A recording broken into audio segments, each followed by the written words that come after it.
Hey, Viking fans, welcome to the Skull Experience. We got Vikings Media Great, Mike Wobschall, on the show tonight. Let's get started in 3, 2, 1. You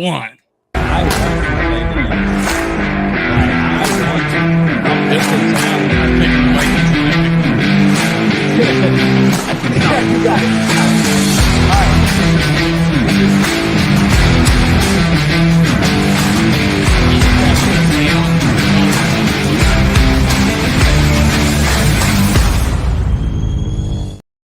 All right, we are live. Welcome, Vikings fans, into the Skull Experience.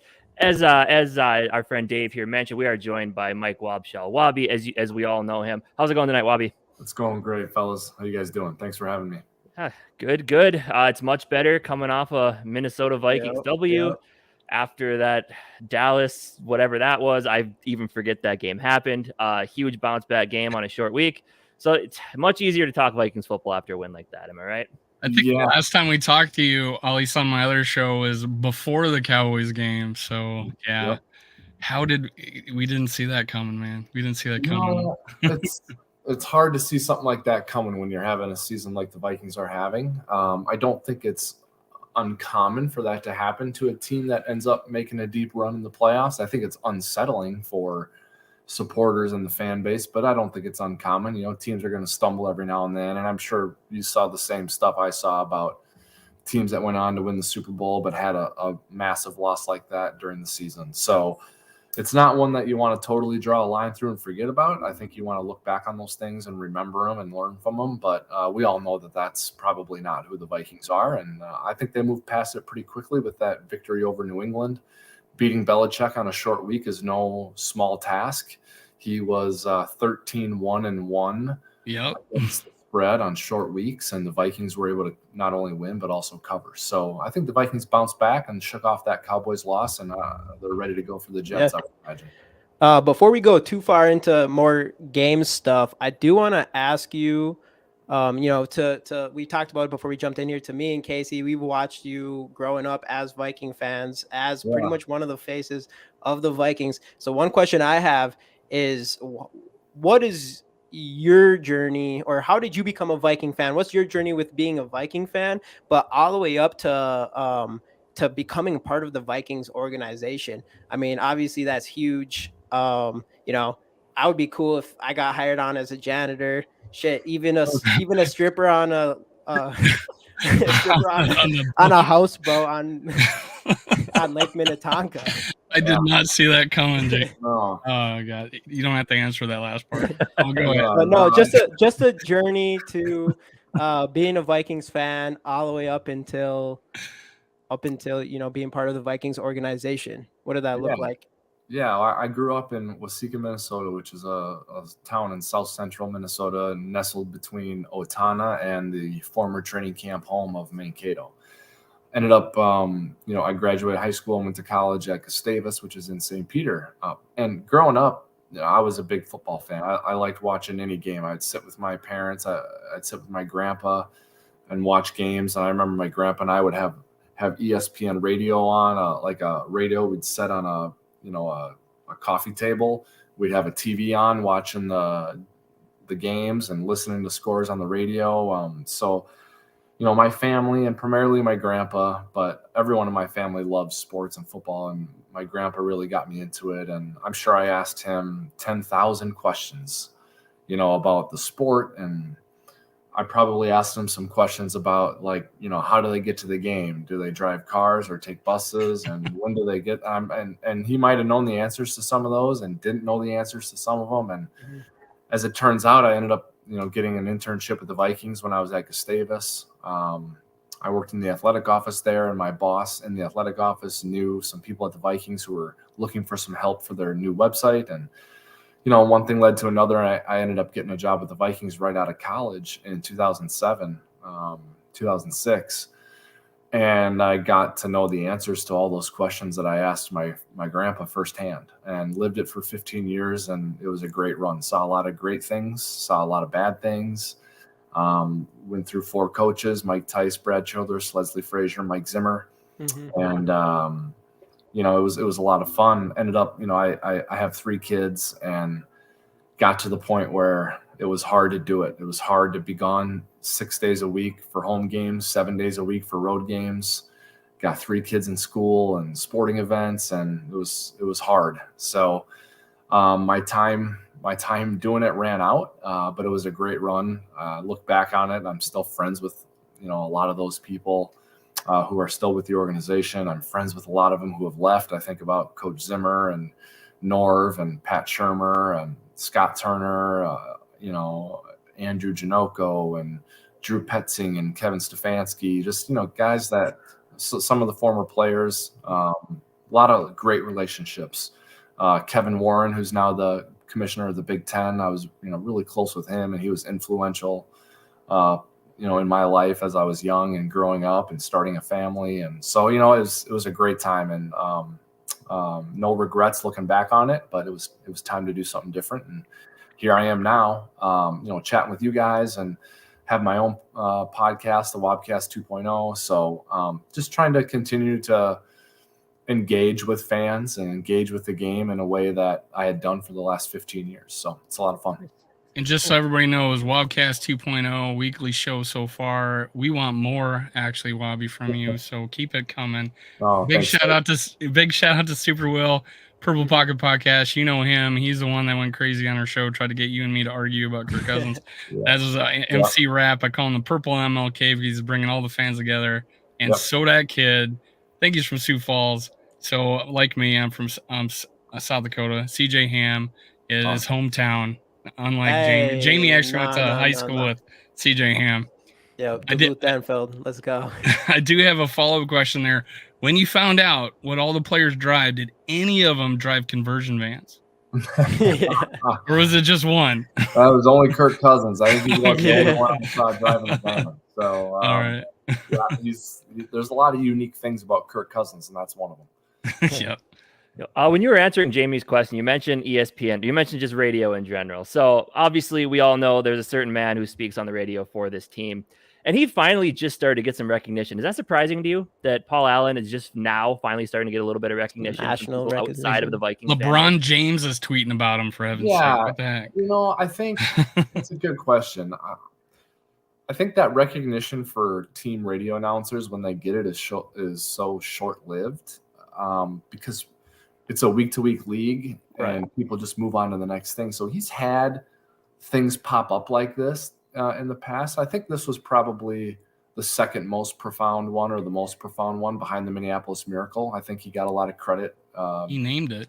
Rightly so for that call. Mm-hmm. I remember the Greg Lewis call. He got a lot of credit for. I remember the New Orleans Saints game in 2009 in the NFC Championship. He said, "Come on, man, this isn't Detroit. This is the Super Bowl." He's gotten some before, but I think the proliferation of social media channels and the public's yearning for authentic content is lending itself to attention for people like radio announcers, where they're not looking for the really well buttoned up, sophisticated presentation that you get in a TV studio. They like the camera that's taped in the corner of a radio booth that shows an upward angle of a radio announcer yelling at the team. That's what fans want now, and that's a change from what it used to be. So I think all those things are sort of combining to give people like Paul credit for what he does. And I will say, one thing that does not get talked about with Paul, because people are reveling in and living vicariously through him in his raw emotion and his enthusiasm for the team and the way he comes up with these sayings and these words. And the reason he can do that is not just because he's talented, which he is. It's because of his preparation. And I've prepared with him for games, hundreds of games I've prepared with him. So I've seen it. He is so prepared for games with opponent names and stats and Vikings names and stats and trends, and that when things get going for real and it's moving fast and something unbelievable happens, he's not thinking. He doesn't have to think or remember anything. He knows it. He's prepared, and that's a big reason why he can perform the way he does. I seen an interview with him recently, and he talked about the influence of his racetrack, background and calling games. He says, "Yeah, I would try something," and he has a way about with words, and was like, "Yeah, that one failed," so we threw that one out. And people would give me honest feedback about where it was, but I think the biggest compliment to him is people turn off the volume on the TV and turn on the radio, so they could rather listen to him than the person on the television. I think it's probably the biggest compliment out there. And when they put it on TikTok, they sync it up to his voice and not the other. And they instead of playing the actual live, and you compare the Minnesota Miracle between Joe Buck and him, and you got to go with Paul Allen on that one for sure. Well, I think if you're a Vikings fan, certainly would. And, in fairness to Joe Buck, doing it for radio is different than doing it for TV. When you're doing it for radio, you need to be seeing it, yeah. You need to be descriptive because the people listening can't see it. When you're doing it for TV, which Joe is doing, you can be more dramatic and you can be more abstract. I thought Joe nailed it from a TV standpoint. His call was tremendous. And Paul nailed it from a radio standpoint, from a team radio standpoint. He nailed it. I think one of the best radio announcers on a national level is Kevin Harlan. I think if you listen to a game that Kevin does on the radio, he nails it all the time too, with his descriptions and his lexicon and his pace. He does a great job. So there are a lot of talented people who do game broadcasting in the NFL. It's a great era for that right now, and I think it kind of always has been since I've been watching and listening. But certainly right now is one of those times where they are not short on talent broadcasting games. I'm probably just still salty at Joe Buck for the Randy Moss thing. Back in the day. Yeah. I don't know. He calls it like he sees No, I thought he had a good one. I mean, it was funny seeing those two guys on the Fox One when it first started, as they were both on the same TV, the same show at the same time, and they had to come to terms with it. But that was but yeah, he did a great job. Not saying he didn't, but yeah, I think as Viking fans, we love to hear how Paul Allen portrayed it. But you're right.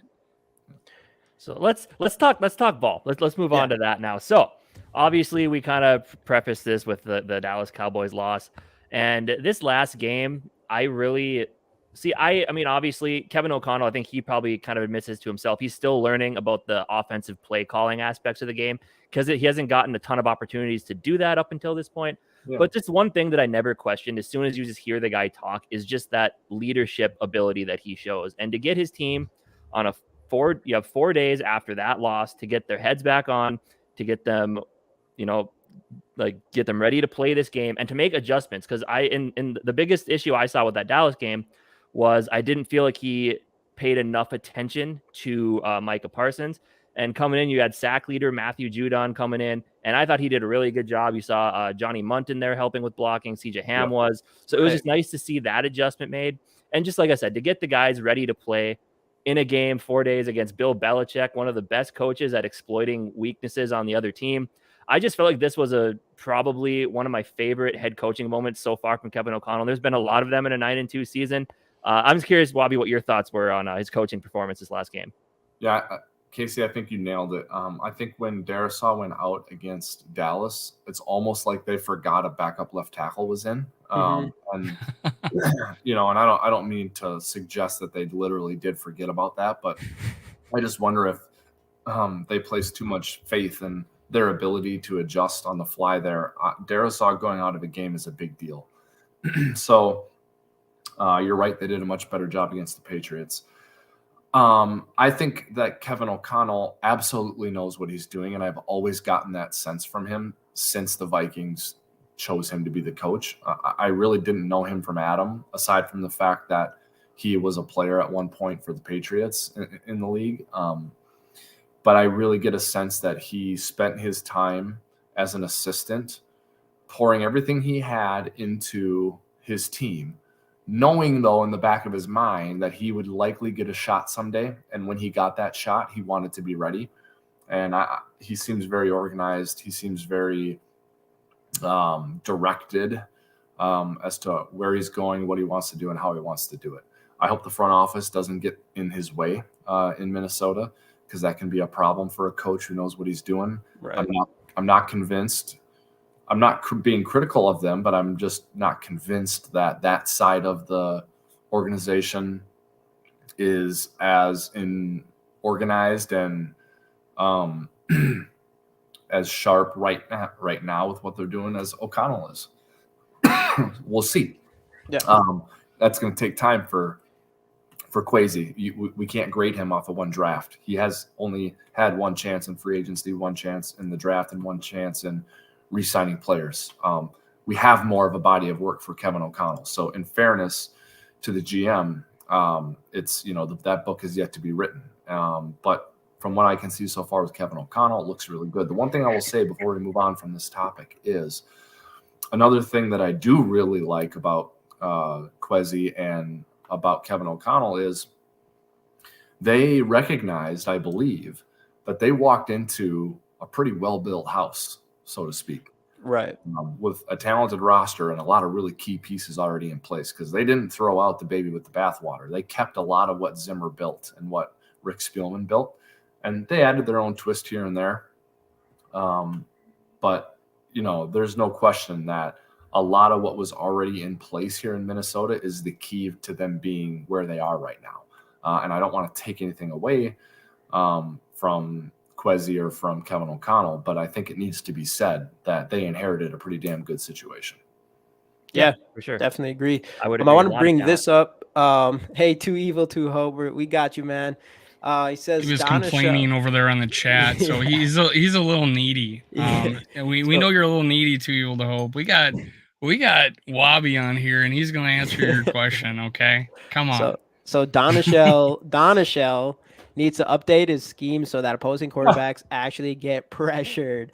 I do think you make a good point by we need to figure out how to pressure these quarterbacks, especially these weeks against these quarterbacks like Mike White or backup quarterbacks, whatever you want to call them.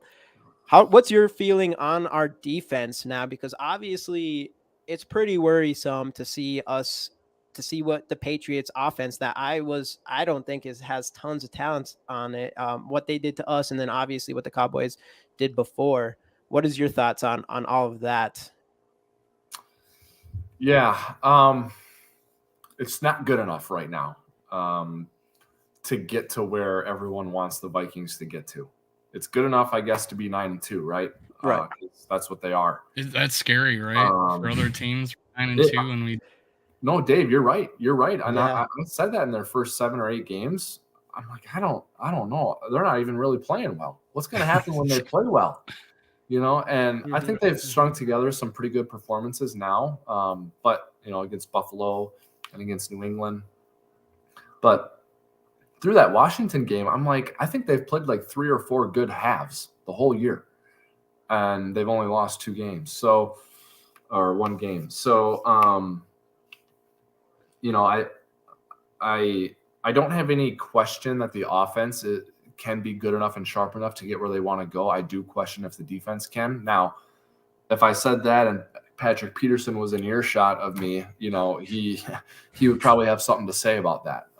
And rightfully so. Patrick Peterson, by the way, has found the fountain of youth somewhere here in Minnesota. Holy crap. Yeah. We got to look for that, guys. We got to find that. Well, Casey and Jamie don't need that. They don't want to throw his way.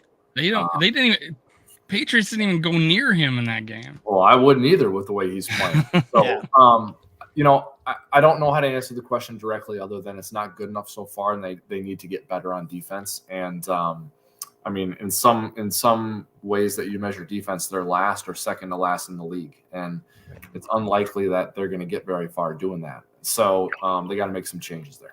I would just a short point. We've seen opportunities even in that Patriots game, not opportunities, but we saw them shine a little bit when they went and did they disguised their pressures when they had 8 people up there and they went with 5, or in that sack at the 1 yard line. They only brought 4, but they disguised the pressure. And then there was a play where they finally they had Harrison Smith come off and flushed him out of the pocket and cut off half the field basically doing that. So there were signs that we did that, and we had 2 stops in the first quarter. So there were signs that we did that. As a fan, we're like looking, why isn't this happening the whole game?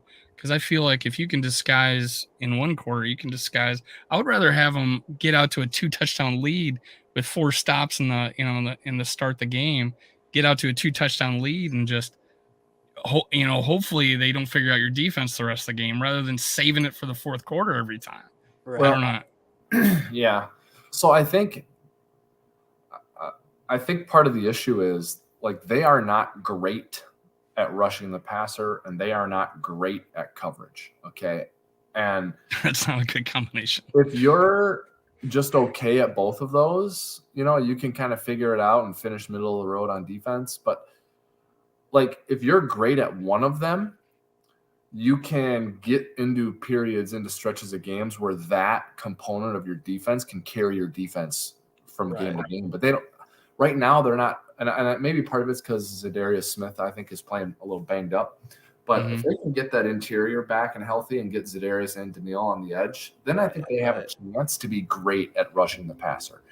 And then you can live with some inexperience in the secondary, and you can live with some mistakes in the secondary because your rush is going to get home in some of those games. It's needed because go ahead. I think O'Connell was talking today at his press conference. I think he said that he's hoping that Tomlinson will ramp up the practice this week and be ready to go by Sunday. He said he should be back on the field tomorrow. So and that's what I mentioned, those last 2 games, and those were 2 games that we didn't have Tomlinson. We didn't have we started Shelley, fourth string cornerback that just came off the practice squad. And this week we'll get Evans back. We're still waiting for Cam, but we are missing some really big pieces in both those areas. Pass rush, even the run game. We've been allowing way too much in the run game recently, which will be very helpful to have Delvin Tomlinson back. But yeah, I mean, this defense, if we're completely healthy, I do think we're not going to be as worrisome moving forward. I'm still a little bit worried about the Ed Donatel scheme. I don't know. What's your feelings? I know, let's see, Derek Johnson brought up, there's been a lot of criticism towards the offensive coordinator lately because of the numbers, or he meant defensive coordinator. I see otherwise. Do you think there is a scheme problem there, or do you think there's just, injuries are building up or lack of talent or? Yeah. So I don't want to give, I think it's a good question. I don't want to give coaches a free pass because I think coaching matters in this league. And I don't think every coach is doing a great job every week. That can't happen. Right. So, but I really don't think it's a scheme or a coaching issue with the Vikings defense. I think it's a playing issue. It's a player's issue. And whether you subscribe to the way Pro Football Focus does things or not, what you have to at least give them is the respect of consistency and data, where they watch every player's every snap, every game, and grade it. And so if you just use that not as your Bible, but if you use that as some piece of evidence. Yes. I mean, there are some issues with the way the players are playing, where they're not executing the scheme right. And I can't start to blame a scheme when it's not being executed properly or when there's talent depletion because of injury, which is the case. So I would stay the course schematically. The other thing, guys, is this feeds into people like Patrick Peterson, Cameron Dantzler, Zadarius Smith, and Harrison Smith to some degree. When you have an offense that can light up the scoreboard, you can play defense a certain way. And we've seen the Green Bay Packers do this when Aaron Rodgers and that offense are humming and they're scoring 30 points a game. You don't need to be the number 4 defense yardage-wise or scoring-wise in the NFL. What you need to do is take the ball away. And if you can steal possessions from the other team, they're already hard-pressed to keep up with you if you give them 12 possessions in a game. You steal 1 or 2 of them away a game, they have no chance to keep up with you. And the Packers benefited from that defensively for a long time with Aaron Rodgers. I remember lots of years being with the Vikings, and I would look at our rosters and I'd say, God, the Packers roster is not better than ours, especially on defense. Their defense sucks, but they're 12-4 every year, and we're 10-6 because they got Rodgers scoring 30 points a game. So it doesn't matter if they don't have enough talent on defense. So, so I think they should stick to their guns schematically, stick to their plan, and get healthy And if the offense can score 30 points a game, 28 points a game, they can afford to give up some things on defense. And the nice thing about the defense is they have been stepping up when needed at the end of games. Not all the time, but they they've been doing it enough to which, because you don't go 9-2 without a defense that has some talent on it. And we've seen Patrick Peterson has made his presence felt, especially like that Buffalo Bills win. If you want to go look at something like that, was the game where Patrick Peterson and Arizona, both those games were one where he just said, "Hey guys, I'm still here and I'm still a top cornerback in this league," and he's really surprised me. When we re-signed him, I was just kind of like, okay, like a veteran presence, teach the young guys. But with the way he's playing this year, man, it's impressive. So I see what you mean. And I've been very critical on Donatell. Again, I'm not an elite football mind. I just go off what I see. But again, I think I hope they can at least figure it out enough to where when playoffs come and we get into crunch time, that they'll be able to make do. And hopefully, like you said, by then, hopefully we'll be as close to full health as possible. I mean, obviously we know it's impossible to be at full health that late in the season, but let's hope so. I mean, I don't know. Just with the way this team is, it has one of the. It feels like it could be. I hate to use the word like a special team, but it feels like it's something that could look that way. Well, Casey, I mean, I think it's got a little bit of destiny to it. This season does. I mean, it does. Like the way Detroit just laid down for the Vikings. They owe us one for that draft trade. Yeah, right. They had no business beating the Saints in London. They won that game. I think the Commanders had them beat. So there is a little bit of destiny and special feeling here, and that sounds critical, but it's not, because that's part of the narrative of most teams that make a deep run to the playoffs, is they had a little bit of destiny to them. Right. Hey, before we move on to the Jets, I need to pay the bills. We're partnered with ChuckForeman44.com. Make sure after you're done watching this video, go put your skull in the comments, anything. Every comment's an entry. Giving away that 44 jersey, autographed by Chuck Foreman, January 3rd. Also, we're partnered with Fanatics. I got a couple links in the description below. I got all Chuck Foreman's links in the description below. If you go to ChuckForeman44.com, go put it in Skull15 at checkout, you'll get 15% off. So, Mike, we're going on to the Jets. I kind of feel like they're equally, as far as, they could be even more talented than the Patriots. And now they got a Mike White where they may have found something. I know people are like, oh, Mike White's nothing, whatever. But, hey, they may have upgraded at quarterback, because they're starting quarterback. I think the team, the players around them, I feel like, hey, someone just won a job on merit. And I think they rally around guys like that, like a Taylor Heineke did. The Commanders, I always want to say Redskins too, but the Commanders, rallied around a Heineke. They could rally around a Mike White. But I kind of feel also that the Bears were depleted, and two of those touchdowns were off of guys that fell down. Two guys fell down, and the guy's wide open, and anybody could hit him. But hey, he played well. He played almost flawless in that game against the Bears. They were depleted, and they also had the downside of not having their starting quarterback. Yep. So what do you feel like? Was the last week a mirage? We can't really go off that Bears game, or do we see something in Mike White? No, I don't want to call that a mirage, guys. I'm looking at their schedule here on my other screen right now. I look at some of their games against, poor teams, Bears, Broncos, Packers, and they do what you should do to a poor team. I mean, they beat them down. Unlike us. So, right. And they beat the Bills by 3. Tight game against the Patriots and a loss. Tight game against the Steelers and they win. Tight game at Cleveland and they win that one. Probably Cleveland's home opener, I'm guessing. So I don't write them off at all. I don't think last week was an aberration. I think the Jets are a quality opponent. I think they will come in here with a good defense. And it's tough sledding against them for the Vikings. I might call Mike White's performance a bit of an aberration. Give him credit for what he did, but also wonder if part of it's a lot of unscouted looks, being unfamiliar with the quarterback, hard to prepare for that. Plus the Bears just aren't very good. So it's a lot different story coming to US Bank Stadium. I mean, for anyone who's been in that building for a Vikings game, not just going to – Mike White's not walking in there and scoring 31 points, So I think that this is – look, the AFC East, guys, has proven itself to be a very good division. The Jets are in the thick of it in that division. So this is a tested opponent, a battle-tested opponent.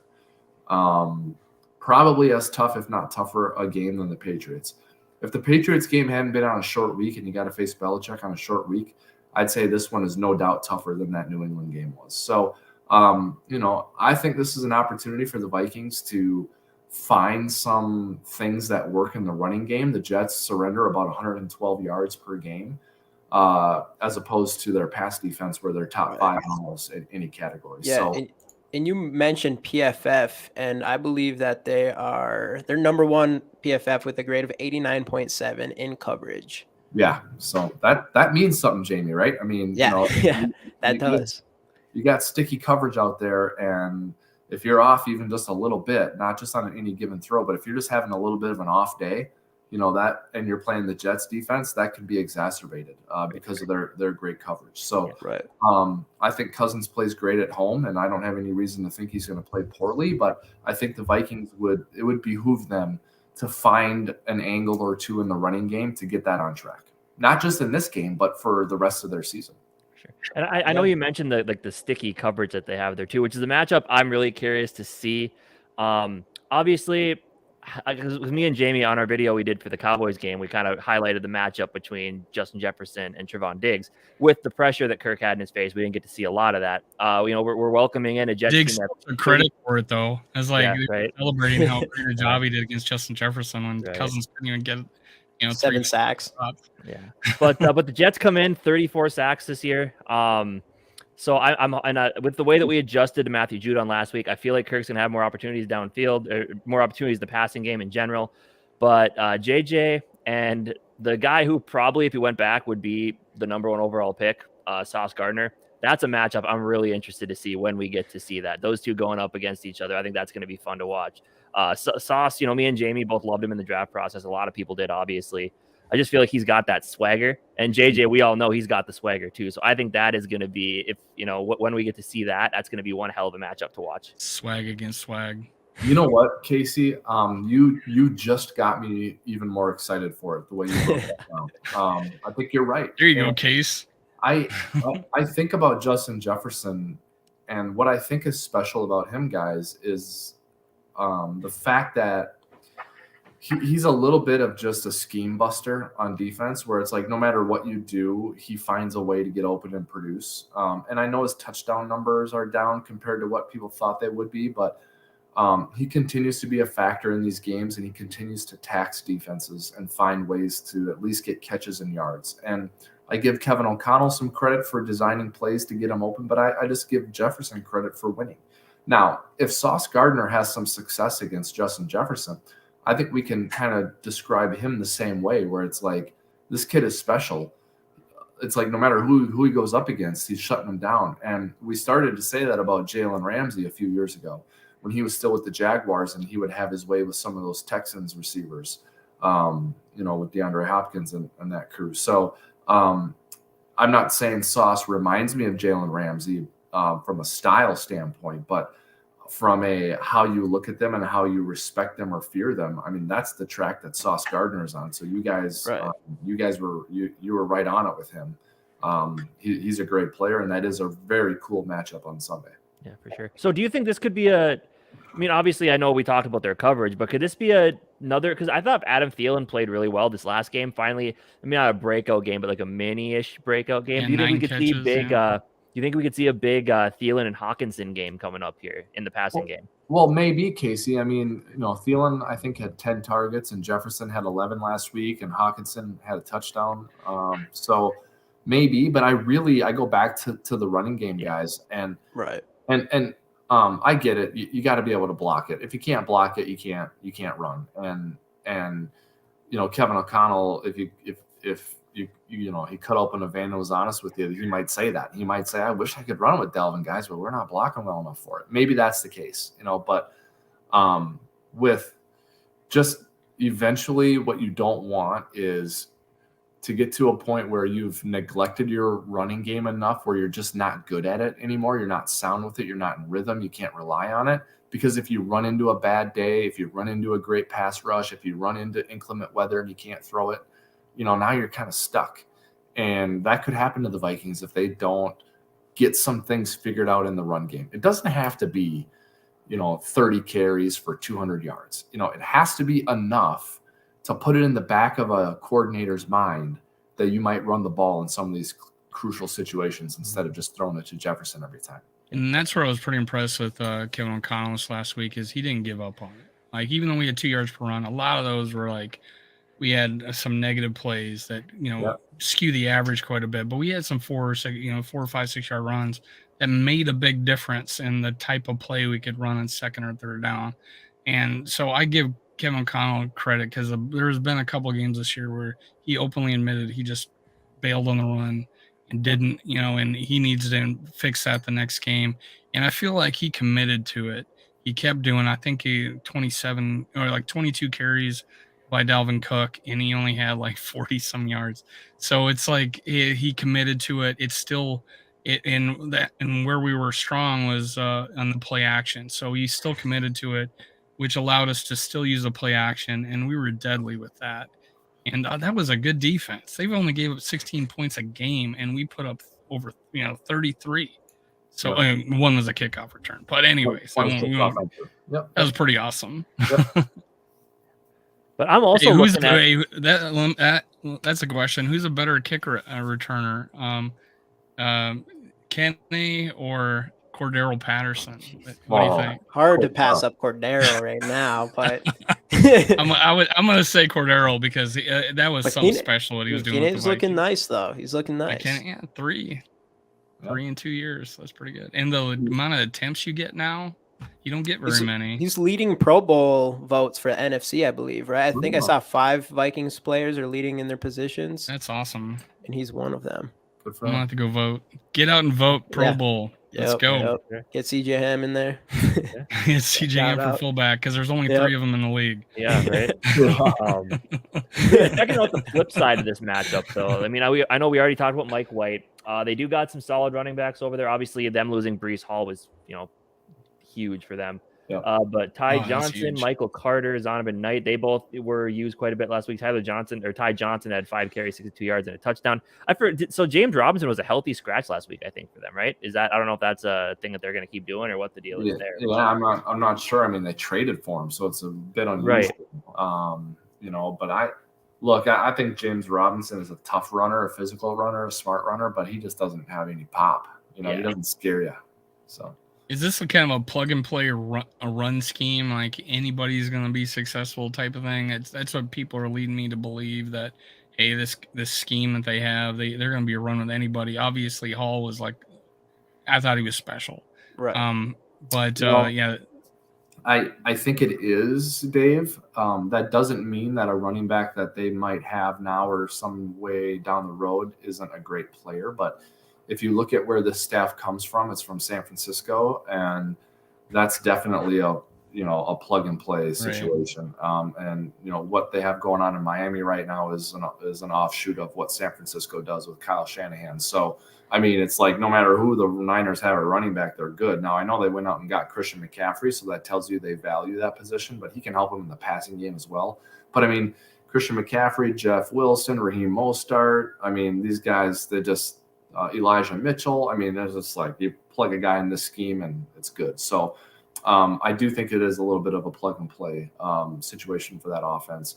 I think they have a little bit of talent at wide receiver as well. But to me, the bread and butter of this team is their defense. I think their defense keeps them games. Their rookies got like 600 yards receiving. Yeah, and I'm really impressed with me and Jamie actually when we were doing going through some draft rankings and stuff. Garrett Wilson was our top receiver in this draft. But yeah, last week 5 catches, 95 yards, 2 touchdowns. Elijah Moore added 2 Jets defense a touchdown. It's him in the top 5, but you guys have number 1 in general, man. They had such a great draft. Sauce, Breece Hall, Wilson, Johnson. It kind of reminded me of the draft we had when we signed. We picked up 3 guys, and in the first round. I don't know how many years ago it's been. Yeah, but yeah. CPAT, Matt Khalil, and I think Sheriff. Sharif Floyd, yeah. No, I think it was Floyd. Sharif, Xavier, and That's- Pat. Yeah, Xavier That's what Rhodes. it was. Yeah, for sure. And then obviously they got And Barr, right? Have, His name Barr? Sharif? That Barr was with Teddy. Barr was 20. Barr was with Teddy. Teddy, my bad.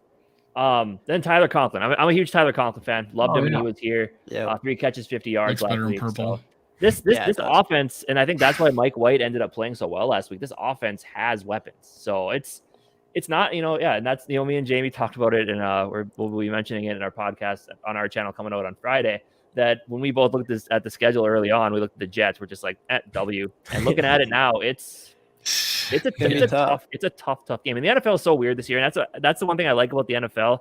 I think people talked about earlier on the parity in the league this year. Like there's a lot of teams that I didn't think were going to be very good that are looking good. And a lot of teams that I thought were going to be really good, quietly didn't want to admit the Packers. I just knew with Rodgers, they always have a chance, but they've been rough this year. The Tampa's been rough. It's just a weird year in the league. And I kind of hope it stays this way. I like seeing the new blood kind of rise at the top. I think that's exciting. I think that's really exciting. You're hitting on something, Casey, that I like to talk about and make it a point to people.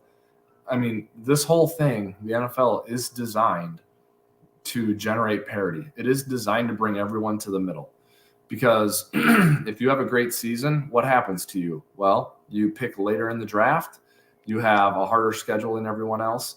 And if you play poorly and have a bad season, what happens to you? You pick early in the draft. Become the Rams. You have an easy schedule.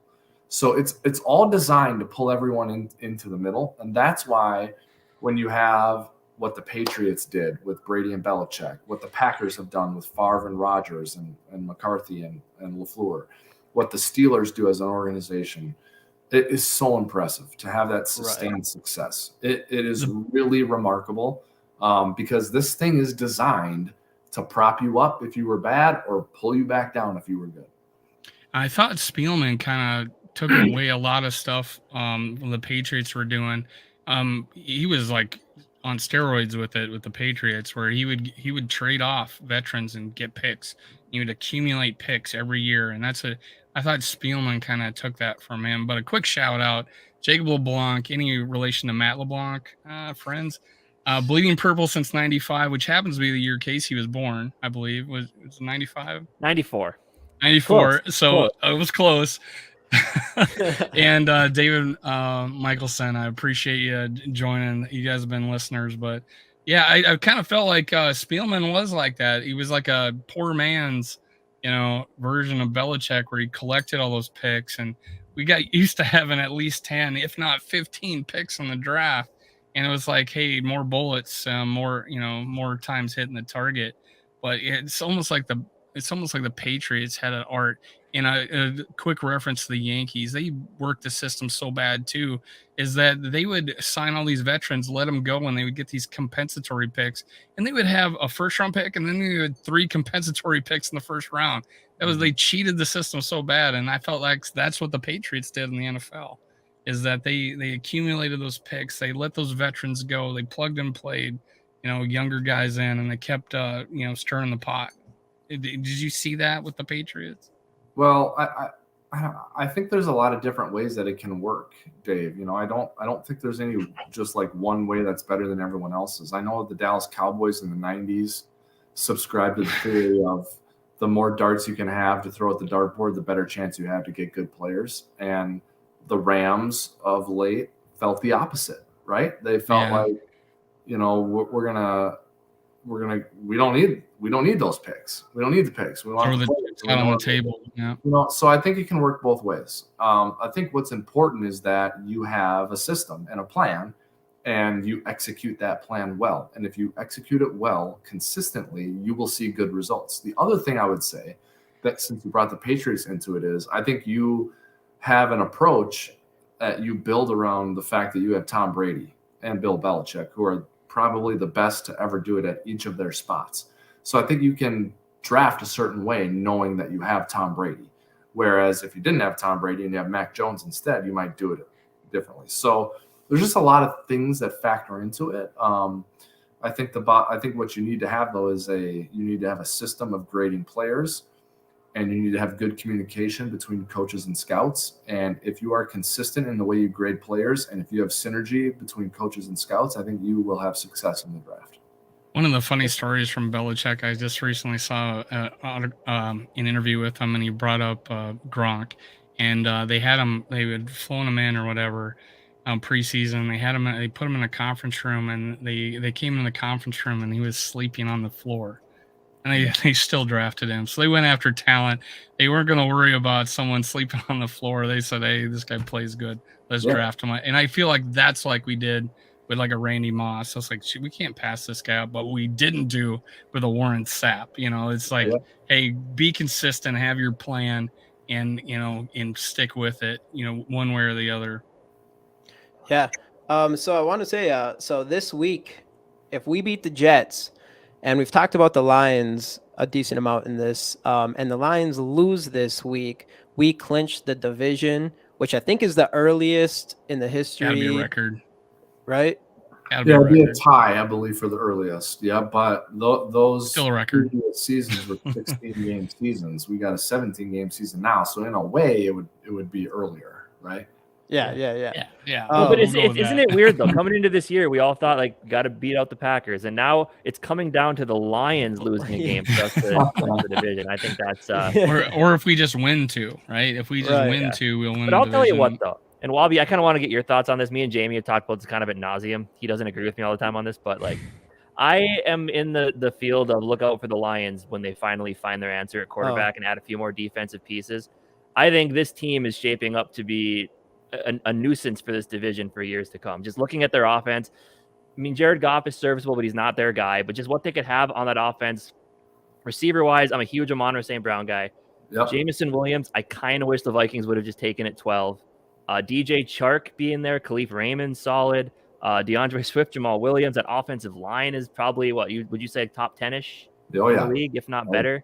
Yep. Defensively, they have some young pieces. Jeff Okuda's finally stepping up. Aiden Hutchinson's being what everyone thought he was going to be. So I don't know. I personally just think this Lions team could be a nuisance for the next, who knows how many years. Yeah, I don't I don't totally disagree with you. The problem is, and Goff hasn't been terrible for them, but he's not an elevator. He's not going to elevate people around him. Like if you took a weapon or two away from Goff, I mean, it'd be really bad. I think. Right. Yeah. Right. So I think they got to find an answer there. And the problem is, if the answer isn't like a veteran who's already good, like it's going to be like, yeah, we got our answer, but he's a rookie. And it's like, now you got to go through 2 years of this young quarterback, like stumbling for you. So I don't love their timing at the quarterback position. That's fair, yeah.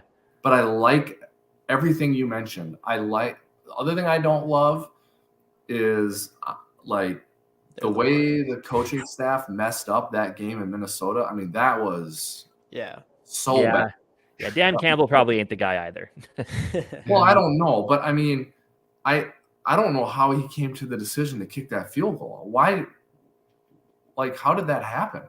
So that really was concerning to me. But I watched Hard Knocks, and I love the way he talks to the team. I mean, they love him, so I like that. But I think they're in a better place than Green Bay is, for the future, which is odd to say. Yeah, I think they're going to have like a $50 million cap hit when Rodgers turns 43. So, there's a lot of cap. Guys, problems. I mean, the Vikings are in a little situation here where they could maybe take a stranglehold of the division because I don't love where the Bears are roster-wise. Packers, I mean, maybe Rodgers has one last run in him. I don't know. And this Love ends up being the next Brett Favre Rodgers type player. I can't see Looked good last game, but no, I'm hoping not. I mean, I don't see that. And the Lions, to me, are not over the hump. So the NFC North will probably be looked at as a pretty weak division going into next season, would be my guess. It's kind of like the 80s. Yeah. Before, except for the 85 Bears. But like I was listening to Chris Collinsworth gush over Jordan Love making some good throws against prevent defense. Like the arm is good, and I think, and he's talking. Look how good his arm is. Like everybody knew he had a good arm coming out of college. will everything else work out for him? And what we've seen in full game action to this point doesn't look like he's going to be the guy. So I mean, I don't know. I think Chris Collinsworth just gets that way sometimes, but yeah, I don't know. I'm not buying into Jordan Love yet either. I mean, they have to have some bad quarterback luck at some point. Yeah, hopefully. But it was dramatic, that whole scene, right? I mean, right. Rodgers gets hurt and they're getting killed, and Love comes in and it's an immediate touchdown. And there's a little bit of drama there, and I think that can amp up an announcer and get him to get going on a guy. But you want Jordan Love for 65 snaps in a game at US Bank Stadium or in a game at San Francisco? I don't think you want that. I don't think so. And they just better not have three Hall of Fame quarterbacks back to back to back. Yeah, no, I can't have that. That's it for me. I'm kidding. I can't have the Packers have 3 Hall of Fame quarterbacks in a row. You can't. No. We need them to sit at the bottom for just give us a few years at the bottom. That'd be nice. Well, I don't know if that Packer fan base can handle that. Yeah, we're about to find out. Hopefully, I think that wait list for Lambeau Field will get a lot shorter if that happens. They don't take losing very well over there. They'd be like, "Why are we sitting out in the cold, anyways?" Yeah. Why do I have this piece of paper that's worthless? It says I'm an owner of this team hanging up on my wall. What's going on? Oh, did you see how the Philadelphia fans put Philadelphia cream cheese boxes on their heads when they beat the Packers? That's nice. Yeah. Same with Sauce. We used a picture of him in our last podcast, and when he played the Packers, he had put the cheese head on or whatever. Yeah. So he used that picture. But I mean, they'll segue back into this Vikings Jets game here. Big game. I think it's like we said, it's going to be a tough one. What we always like to do before we sign off here is do some score predictions. Wobby, you into score predictions or not really? Let's do it. Yeah, it's fun to do it. I love that. All right, you kick us off, and then what me and Jamie will also do is give one big player prediction for the game as well. Okay. Where I'm kind of settling on this thing, guys, is 24-20. I think it's going to be one of those kind of games.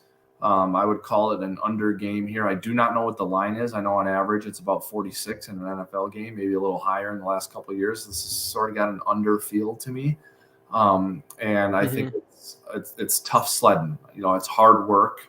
It's not jump out to a 17-3 lead and coast. I think we're going to grind and dance with these guys a little bit and find a way to win it in the end. And so I'm looking at 24-20, 27-20, something in that area. So Vikings win and cover. And from the standpoint of who plays really well, I do think it's going to have to be in the running game and Dalvin Cook, and you're going to have to get things going on the ground there. And that plays into it being an under game because you're running the ball, you're not explosive, but you're moving the chains and the clock is running. That's how I see this going. And it will not shock me if the Jets are in it to win it at the end of the game. I'll be a little surprised, though, if the Jets win a close game at US Bank Stadium because the Vikings are undefeated in one-score games. And I don't think the Jets have the special sauce to win a close game on the road. No pun intended. Yeah, right. Everybody in the chat, give us your score predictions. We got a 31-28 by David. I'm going to interject here because I saw this. For some reason, me and Jamie were talking about it when we were recording our show too. It was for some reason, this game feels like one that might turn into a shootout. I don't know why I feel that way. I'm probably going to be wrong, but my guess was last 31. Weekend. No, I thought I had 10, Pat scoring 10, and I think 20-10 or something like that. Ended up being a bigger scoring game. But my guess is close. I want to go 31-27 Vikings win. I think Kirk's going to have a big game against a tough defense. Okay. 2 weeks in a row. Yeah. I went 24-17. I did. I'm going 24-17 for no reason other than I'm just picking that score. I just don't with the different quarterback in the field, no tape, whatever, little tape on it. They played a depleted Bears team, but I do feel like a Donatell. I didn't mean to say that. Honest to God, I know. As people say it I just read it in the chat, so I apologize. Donatell's defense. I think he's gonna bounce back. I think the players again. I see them individual effort play within that scheme where and Evans is gonna play hopefully here, and he'll break break much better on the ball. I will learn from our mistakes with our safeties playing too far back. Disguising that defensive, defensive pressures a little more throughout the game. I just feel like, hey, Kevin O'Connell, I think, has the moxie enough to go to his defensive coordinator and say, hey, we need to change a few things, or let's work on a game plan together type thing. And they had that extra time, like we came out of the bye week, and we won a game, which we haven't been used to a lot in recent years, of us winning games coming out of the bye week, and we were like awesome at it back in the 90s. So I think he's going to bounce back. So I'm going to give my coach of the game, Donatel, is going to flip this around. I got 24-21 is my score, and pretty much every single week I give some separation. I was hoping for the first game that's not close, and now I'm done with it. I keep trying, it's not working, so I'm gonna keep it close. Maybe that will change things. But I know Sauce, in all of college he didn't allow a touchdown. It says PFF, according to PFF, he has allowed 1 touchdown this year. He says that wasn't on him. So in his head, he thinks he still has not allowed a touchdown this year. Well, I think Justin Jefferson is going to come in this game, give him a proper introduction into the NFL, and score 1 over his head. And there's nothing that he's going to be able to say about that. So that's my prediction: is Justin Jefferson scores Take a that, Sauce. over Sauce Gardner. And yeah, that's it. 24-21. Hopefully I'm wrong and it's 31-20, but we'll see. I tried predicting like a greater than 1 score game one time, and it was Washington. Since then, I've said it's going to be close here on out. We're never going to win in blowout fashion, but that's okay. And it just happens every single week. It has made this season just so much fun to watch. Just close games. It's always, for the most part, except for 2 of them.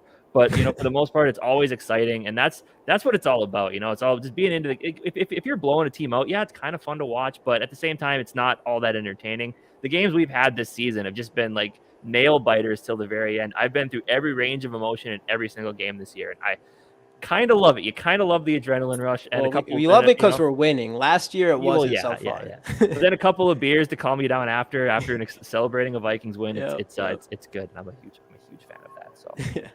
All right, hey guys, that was it for the Skull Experience. Everybody give Wobby a hand. Thanks for coming in. We want you back as much as we can, but I won't bother you too much. I promise I'll give you some breathing room.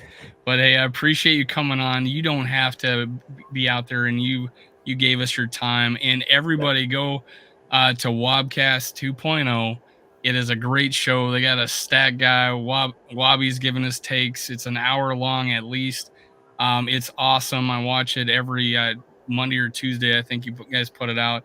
So that's it for today. This is the Skull Experience. See you next time. Skull Vikes. Skull Vikes. All right. Thanks, fellas.